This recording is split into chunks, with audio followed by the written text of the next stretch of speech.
మీకు interesting matter చెప్తా, మీరు కామ్గా ఉంటే. నేను బన్నీకి థ్యాంక్స్ చెప్పను, ఎందుకంటే బన్నీ నా వల్ల హీరో అయ్యాడు. ఎలా అంటే మీరు ఆర్య ద్వారా హీరో అనుకుంటారు కదా, ఆర్య ద్వారా కాదు. ఆర్య షూటింగ్ జరుగుతున్నప్పుడు ఒక బోట్ దాటుతున్నప్పుడు నేను అనుకోకుండా హీరోయిన్ అటు నుంచి ఇటు గెంతింది, బోట్ మొత్తం రివర్స్ అయింది. రివర్స్ అని నేను పడిపోయాను, నాకు ఈత రాదు.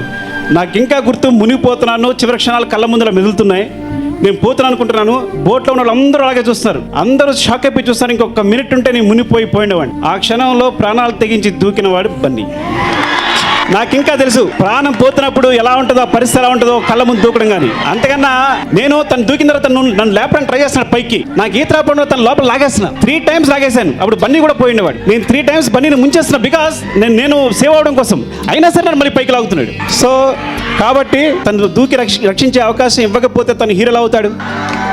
సో నేను అవకాశం ఇచ్చాను కాబట్టి తను నా రియల్ లైఫ్లో హీరో అయ్యాడు.